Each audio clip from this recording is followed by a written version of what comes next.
ये एक बुक शुरू कर रही हूँ मैं, the fall of human intellect. इसके राइटर है ए पारासारथी।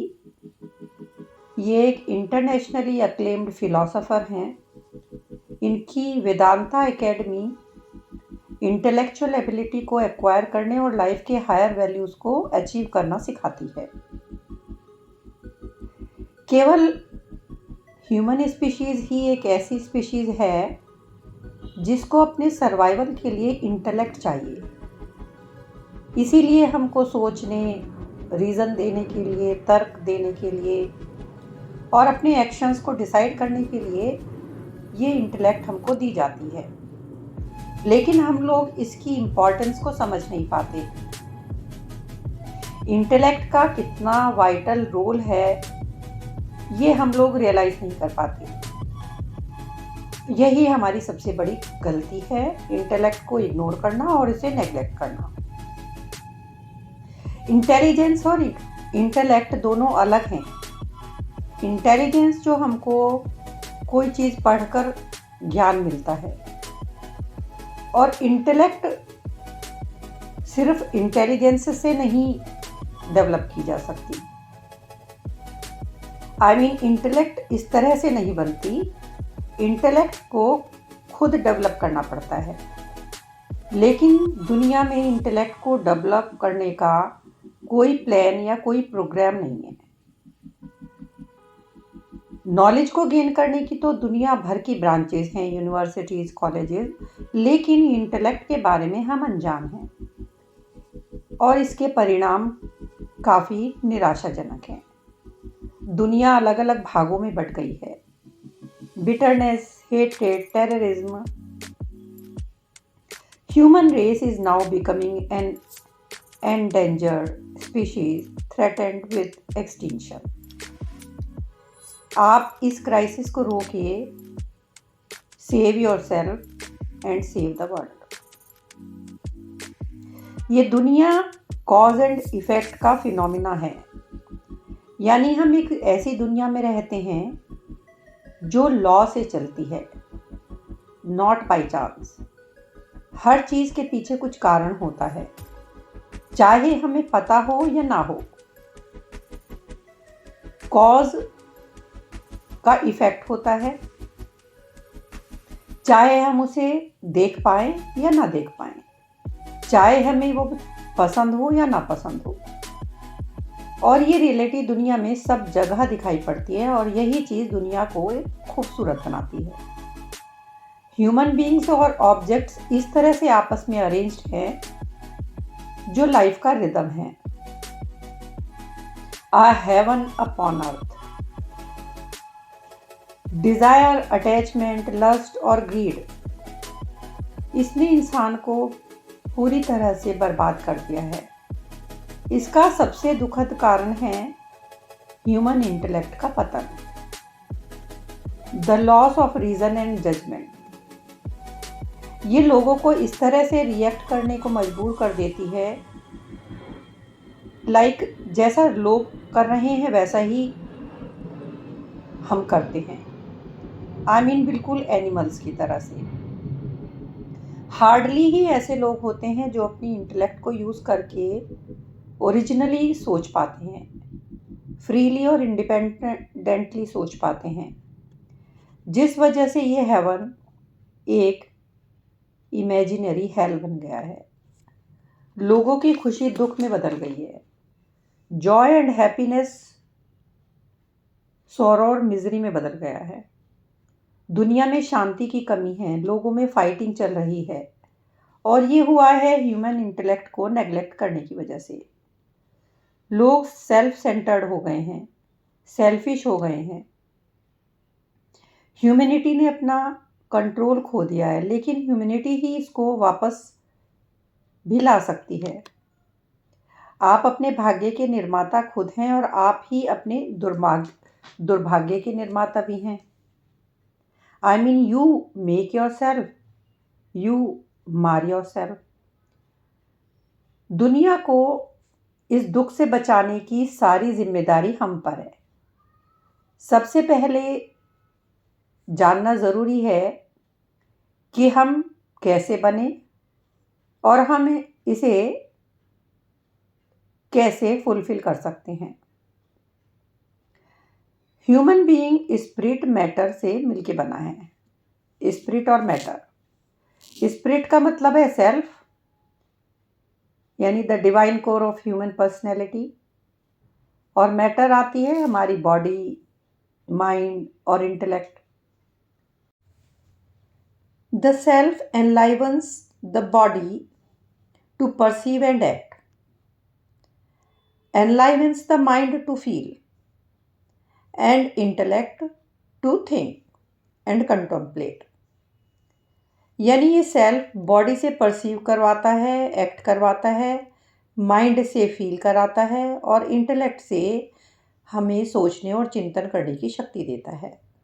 लेकिन ये परसीव करने का, फील करने का, सोचने का, एक्ट करने का तरीका सब लोगों में उनकी नेचर, उनकी प्रकृति के हिसाब से अलग अलग होता है। उनकी वासना की वजह से होता है। जैसी वासना होगी वैसे ही थॉट, फीलिंग, परसेप्शन और एक्शन होंगे। बॉडी सेंस ऑर्गन्स के थ्रू, आई मीन आंखों से देखकर, कानों से सुनकर, नोज से स्मेल करके, टंग से टेस्ट करके और स्किन से टच करके परसीव करती है। इसके बाद एज एन एक्टर हम उन एक्शंस को एग्जीक्यूट करते हैं। The actor executes action. So हमने परसीव किया और तब उसके बाद हमने एक्टर की तरह से उनको एग्जीक्यूट किया। दोनों चीज़ें मिलकर हमारी फिजिकल पर्सनैलिटी बनती हैं। बॉडी में दो तरह के वंडरस इक्विपमेंट्स होते हैं। एक होता है माइंड और दूसरी होती है इंटेलेक्ट। माइंड बनता है फीलिंग्स, इमोशंस, डिसलाइक्स और डिसलाइक्स से, और माइंड फीलर होता है, महसूस करने वाला पार्ट है, जो joy, sorrow, love, hatred, passion, affection, anger, jealousy, इन सब चीज़ों को फील करता है। The feeler is the emotional personality. Third और इम्पॉर्टेंट पार्ट है इंटेलेक्ट, जो सोचती है, कॉम्प्रिहेंड करती है, बात को पूरी तरह से समझाती है, रीज़न देती है, जज करती है, डिसाइड करती है। सो इसका काम है माइंड की इमोशंस को गाइड करना और बॉडी के परसेप्शन और एक्शन को डिसाइड करना और गाइड करना। इंटेलेक्ट भी दो तरह की होती है, ग्रॉस और सटल इंटेलेक्ट। ग्रॉस इंटेलेक्ट वो होती है जो पर्टिकुलर सिचुएशन या टाइम पे वो इंसान कोई चीज़, थॉट को कंसीव करता है। लेकिन सटल इंटेलेक्ट ये इस दुनिया से भी दूर की चीज़ें समझने में हमको हेल्प करती है, हायर रियलिटीज़ को रियलाइज़ कराने में हमारी हेल्प करती है। Subtle intellect crosses the limits of the terrestrial world to conceive the transcendental reality. It distinguishes the eternal from ephemeral. ये स्पिरिट को मैटर से अलग करके पहचान पाती है। वो ह्यूमन बीइंग डीप लेवल पे कंटेम्पलेट कर पाता है। ह्यूमन बीइंग परसीवर से एक्टर, उससे फीलर और थिंकर और फिर कंटेम्पलेटर बन जाता है। Physical, emotional, intellectual and spiritual personalities का मिश्रण, यानी इस कॉन्टम्पलेशन वाली स्टेज पे ही डिपेंड करता है।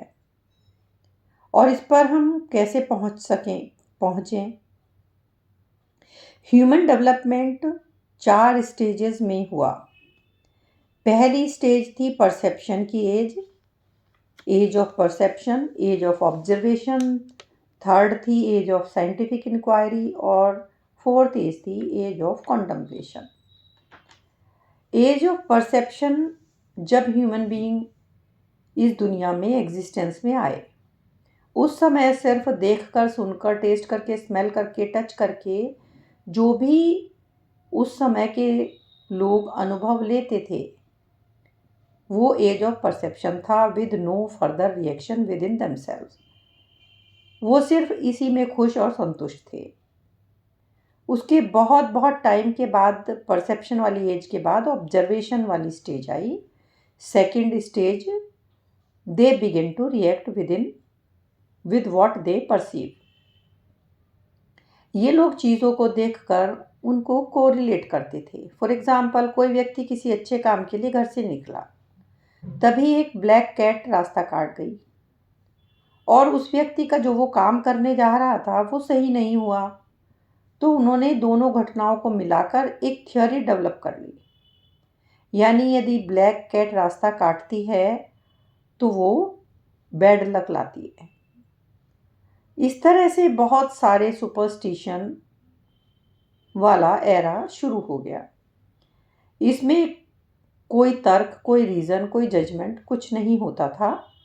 There was no cause and effect. Relationship established generation after generation. और इसी तरह से ये सुपरस्टिशंस, बिलीफ्स और रिचुअलिस्टिक जो प्रैक्टिसेस थी उनको लोग मानते रहे। A practice that has caused sorrow and misery to human lives. धीरे धीरे ह्यूमैनिटी इन सुपरस्टिशन से निकलकर साइंटिफिक एज में एंटर करती है। ये थर्ड स्टेज है। यहाँ पर कॉज एंड इफेक्ट की अप्रोच होती है। Every cause has an effect and every effect has a cause. शुरू की दो स्टेजेस में या एजेस में, परसेप्शन में और ऑब्जर्वेशन वाली स्टेज में, इंटेलेक्ट डेवलप ही नहीं होती है। हालांकि साइंटिफिक एज में भी सिर्फ ग्रॉस इंटेलेक्ट ही डेवलप हुई है। यहाँ लोग कॉज एंड इफेक्ट के फिनोमिना को इंक्वायर करने लगे। It can not reach any further. World के बियॉन्ड की चीज़ें समझने के लिए सटल इंटेलेक्ट चाहिए, to realise the reality that transcends all scientific inquiry and discovery. और यही ह्यूमन डेवलपमेंट की लास्ट स्टेज है, when the subtle intellect conceives and contemplates upon the supreme all pervading reality beyond your body and its perceptions and actions, beyond your mind and it's impulses and emotions. आपकी intellect और उसके विचार reality में रहते हैं। सिर्फ इंसान को ये सटल इंटेलेक्ट मिलती है जो कॉन्टम्पलेट कर सकती है, अननोन रियलिटी में पेनिट्रेट कर सकती है। Reaching the transcendental state marks the acme of human existence. बहुत ही कम लोग ऐसे होते हैं जो इसे कंसीव कर पाते हैं। ज़्यादातर तो इस एग्जाल्टेड स्टेट को पाने की कोशिश भी नहीं करते। इवन आजकल लोग अभी तक पहली वाली दो स्टेजेस में ही जीते हुए दिखते हैं, एज ऑफ परसेप्शन और एज ऑफ ऑब्जर्वेशन में। कुछ माइंड के इम्पल्स को फॉलो करते हैं, कुछ लोग ब्लाइंड बिलीफ्स और सुपरस्टिशन और जो रिचुअलिस्टिक प्रैक्टिसेस हैं उन्हीं में अटके हुए हैं। ये लोग कोई सवाल ही नहीं करते अपने आप को, लेकिन रिलीजियस समझते हैं। कोई क्रिश्चियन, हिंदू, मुस्लिम, कोई कैपिटलिस्ट, कोई कम्युनिस्ट। इस तरह से इस बेसिस पे लोग अभी भी अपने आप को डिफाइन करते हैं।